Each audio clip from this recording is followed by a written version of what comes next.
See that guy? Right there? Yeah, that guy who's about to get slapped in the face by a giant fish. That's me, Captain James Marco. Full-time charter captain, but also Goliath grouper and shark researcher. Growing up in Southwest Florida, surrounded by mangroves, wildlife at every corner, it's created a wonder in me to chase fish daily that only some people dream of seeing once in their lifetime. My backyard, it's special to me. It's where I grew up. It's where I've made experiences I'll never forget.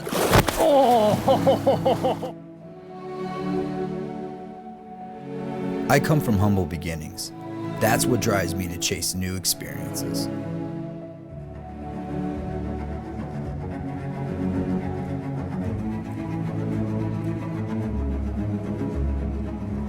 My career as a charter captain all started for me in a local bait shop, where I started from the bottom, learning on how to build a solid foundation for my business. I learned what worked for me. Nobody can really hold your hand through this, but you can take little pieces and make them into something you call your own. I've learned in my career as a charter captain, every cast is the beginning to possibilities that no one can ever forget.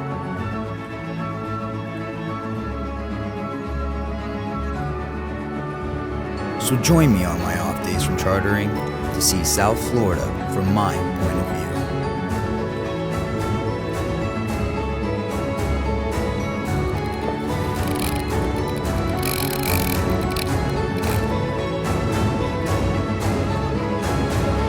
This is Goliath Fishing.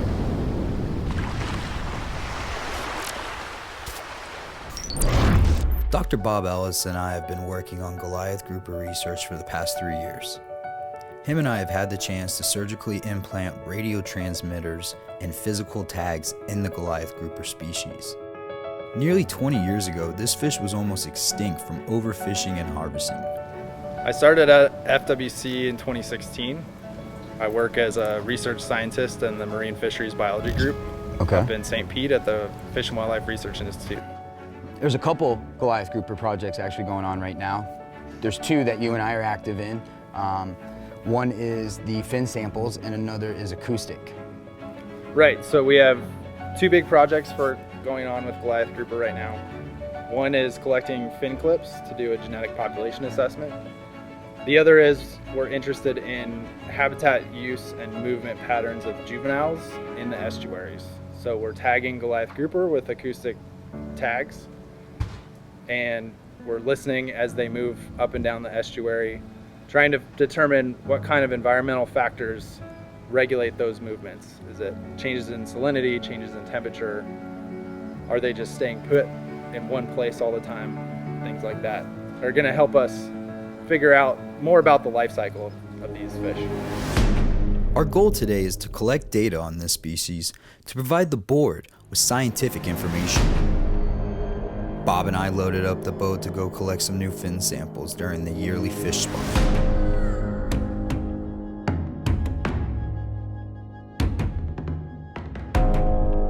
Upon arrival, I put the trolling motor on spot lock and got everything rigged up. When you're Goliath grouper fishing, everything's bigger. Big line, big rod, and even a bigger hook.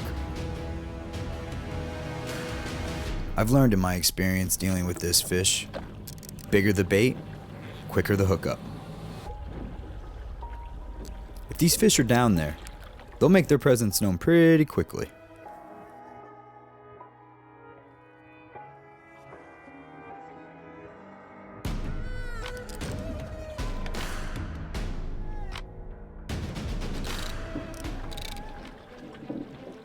Here we go. Are we drifting, or is that thing eating?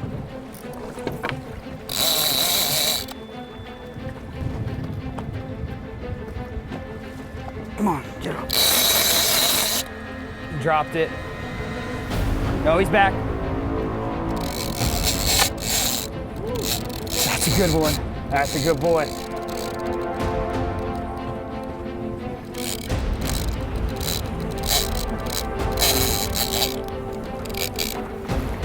Dude, I cannot stop him right now. Bob, is that my trolling motor? Remote. See the anchor? Press it.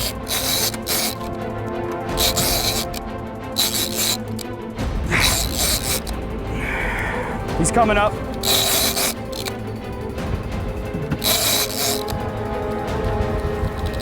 It's a good one, dude. Ooh.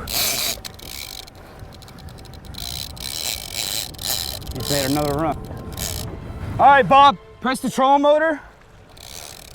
You're gonna press that anchor. Bob, get that other back line.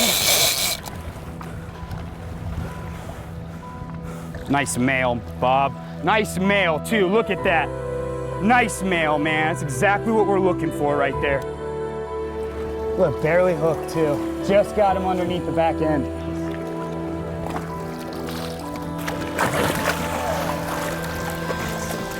When dealing with these fish, sometimes they make it easy, but sometimes they make it a little harder.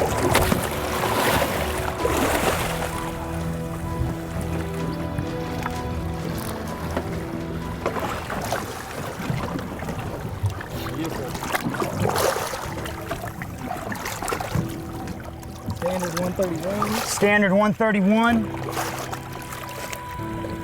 Total 156. 156. That's a healthy male. You wanna do a girth? Another fin sample collected, which is the #1 goal for this trip. Sometimes you have to vent these fish so they can return safely back to the bottom.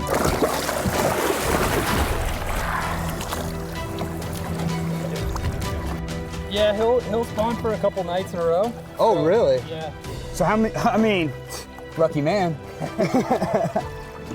Yep.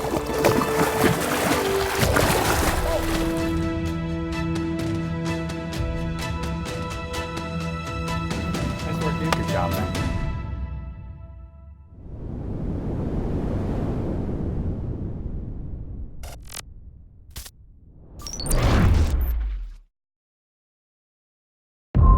Pulling up the Go Fish cam and checking the footage, we realized there was even a bigger one down there.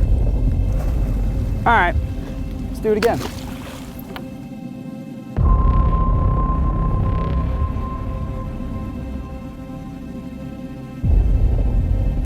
Here we go. Got him. Oh, he dropped it?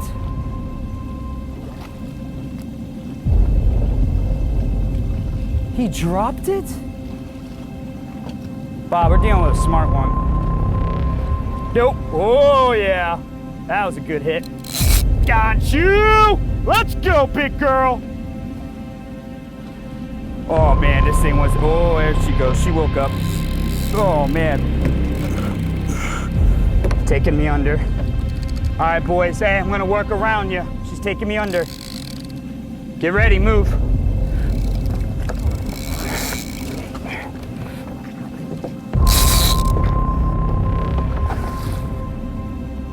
I didn't realize the battle I was just about to get in. I was in a real tug of war with this fish. I knew something had to give, whether it was my back, my equipment, or the fish. Look at him, man.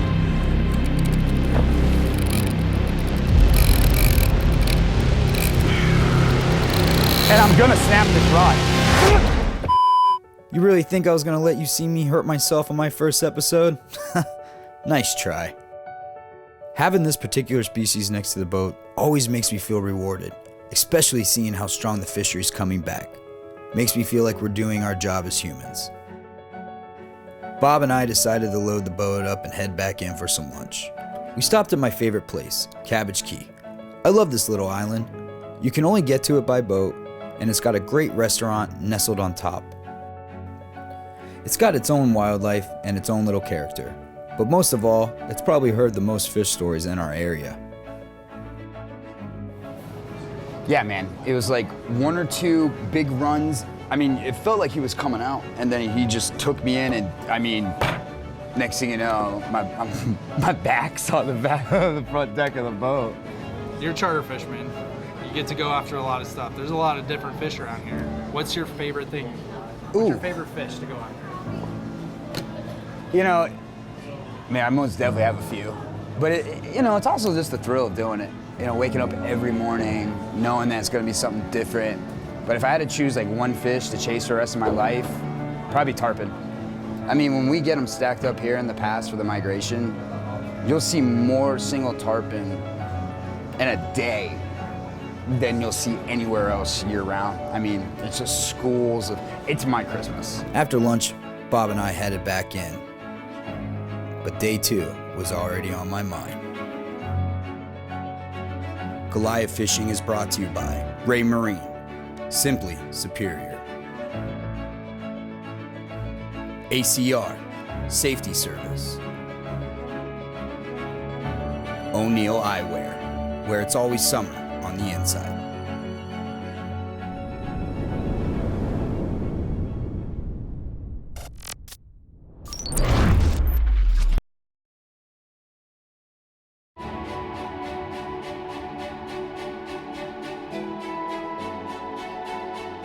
Day 2 came with a lot of promise, especially since I had my best friend and fellow charter captain, Mike Grispo.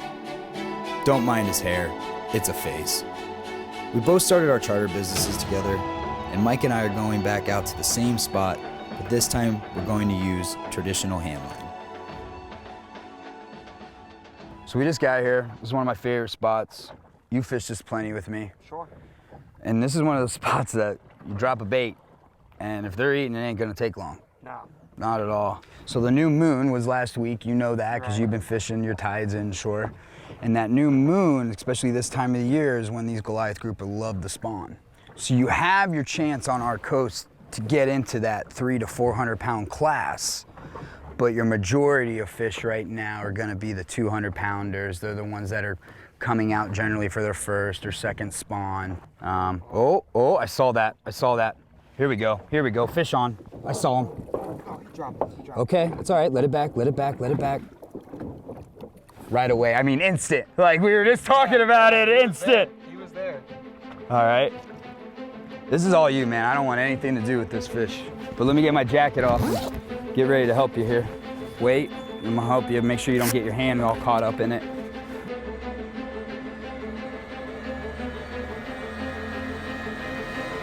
Ooh, that's a good one. You drop it? Oh, there you go. Hey, oh, that's a good one. Let's go. You got him. Come on. That's a good one, Mike. Ooh, I see him. Ooh. I got you. There you go. There we go. There's a little bigger one. Oh yeah. Got him. There we go. That's a good one. Oh!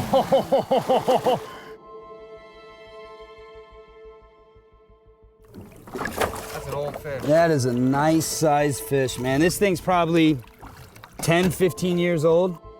Having this particular species next to the boat always makes me feel rewarded, especially seeing how strong the fishery has come back, knowing that us as humans are doing our job, protecting this species. So we got 60 inches long, so it's 5 inches longer than the last fish. See how big the girth is, though. I can tell it's fatter. Dude, 45 inches, 10 inches fatter than the last one. Let's give this one a vent, send it back home.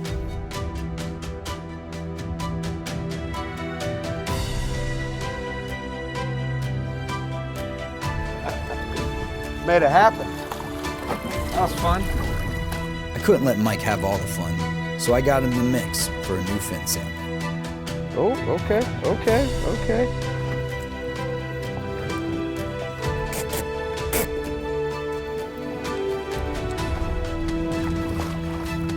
Nice little guy.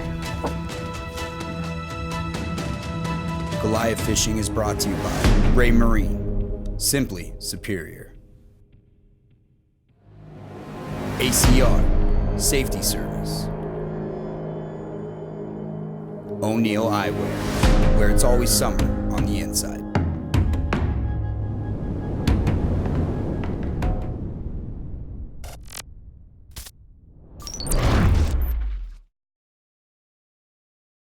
It's a nice one. So normally, Mike, this is the tags I like to put in these fish. Right. But I want a monster I like that. to be 286. So what we're gonna do instead is we're gonna take a fin sample. Even though I think we did a sample on this fish, I still like to do another one. I'll have to go back and look at my books and see what we pulled off this wreck and probably about the same measurements and see if there is a fish that we caught similar to this size. Right. But healthy, man.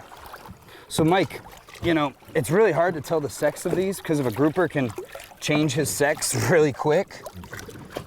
But usually the males, they come up, man, and they got there's a bunch of stuff going on, and on this one he's not. So that's all we'll need right there. So let's get some measurements. This is fin clip sample 185. 185 fin clips I've done. So Mike, I'm gonna let you take this piece right here. I'm gonna put it by her head. We're gonna put it by the fish's head. I'm gonna call out some measurements and we'll go back and read them later. But so far we got 55 inches long. Let's get a good girth on her.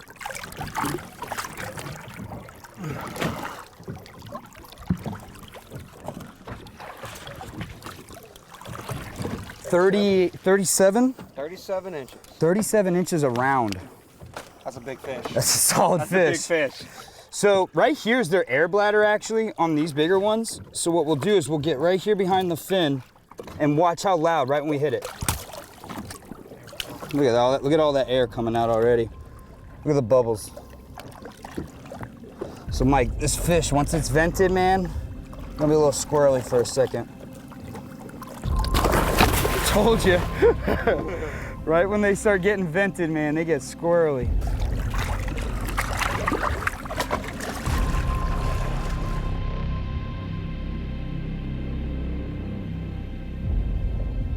Nice job, man. Yes. Those are the fun ones. What's the biggest one you've ever hooked here? Here, Yeah. over 500. Okay. And you know, it's that time of the year when the spawn's happening. So you have these bigger fish moving in from offshore. Right, right. You know, we're a little late on the spawn, so some of those bigger fish have possibly moved back off. Right. You know, but I'm sure there's still some lingering in. there's gotta be at least one more. Mike had a lot to say about the day before when he saw me, so I decided to put him on this monster, not knowing what would happen next. That's the big one. Oh, son! Come on, baby! Come on, baby! Let's go! You ain't getting it! You ain't getting it! Oh, he's coming. Oh, yes, he is! What happened? No. Come on, No. man! No. There's no way he broke that rig. There's no way it was fresh. Look at the hook. Oh my! Wow. I mean, you can't even stage this at this freaking point. Like, I mean, what more do we have I to do? mean, I lost one yesterday. You finally get the big one, and it snaps the hook. And that's why you don't buy cheap hooks. That's the hardest pull I've felt yet. And I mean, dude, that you've been was- fighting these fish forever. I knew it was a big one. After landing two that were in the 200 range, I'd say he was twice that. Twice that. I just can't get this fish, man. That is 2 days in a row. It's either broken me or, I mean, snapped the hook. Are you kidding me? Didn't even fray the line, just got the hook just enough to snap it. Straight warped it, man. Wow. That's intense. That's a good trophy for you, though. I guess so. Come on, man. Brutal. Brutal. This is why we stick to inshore. We just need to stick a dynamite. Oh my gosh. I really don't know what to do for this fish, though. Like, rod and reel ain't handling it. Now grade 5 steel hooks can't handle it. Try again. That's just, I'm done. No, I'm we're done. I'm done. That was our last bait. That's it. Oh. Last bait, and it was a monster. For sure. And it snaps the hook. I couldn't help but feel a little defeated, but at the same time, I knew in less than a month I would get a chance at these monsters again.